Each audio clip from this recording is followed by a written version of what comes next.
कांपने लगा। यदि ये सृष्टि के नियमों से परे है तो इसका अंत भी नियमों से परे होगा। उन्होंने अपनी पूरी शक्ति उस छाया पर केंद्रित की। महाकाल का प्रहार हुआ, एक भयंकर विस्फोट हुआ, पूरा स्वर्ग अंधकार में डूब गया। कुछ पल के लिए सब शांत हो गया। जब प्रकाश लौटा तो वो छाया गायब थी। देवताओं ने राहत की सांस ली, लेकिन तभी इंद्र का स्वर कांप उठा।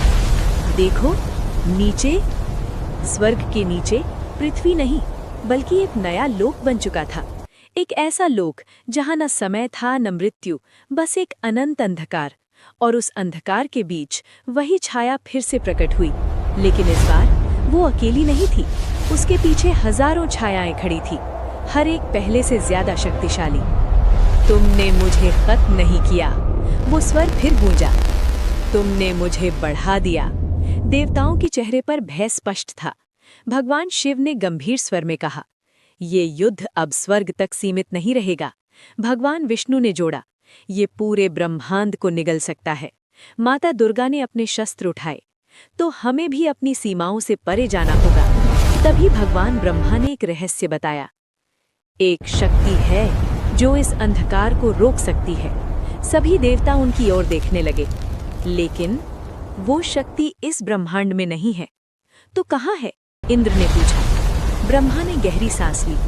वो शक्ति उस लोक में है जहां से ये छाया आई है। ये सुनते ही सब स्तब्ध रह गए। भगवान शिव ने आंखें बंद की और एक निर्णय लिया, तो हमें उसी लोक में जाना होगा। भगवान विष्णु ने सिर हिलाया, लेकिन वहां जाने का मतलब है अपने अस्तित्व को जोखिम में डालना। माता काली मुस्कुराई। डर तो उसे लगता है जो अंत से भागता है, और हम अंत को नियंत्रित करते हैं। देवताओं ने एक साथ अपने अस्त्र उठाए। स्वर्ग में एक दिव्य ऊर्जा उत्पन्न हुई, जैसे पूरा ब्रह्मांड युद्ध के लिए तैयार हो रहा हो। लेकिन तभी वो काली दरार फिर से खुली, और इस बार उसके भीतर से एक और आवाज आई, पहले से भी ज्यादा शक्तिशाली, ज्यादा भयावह। तुम आना चाहते हो तो आओ, लेकिन याद रखना, यहाँ से कोई वापस नहीं जाता।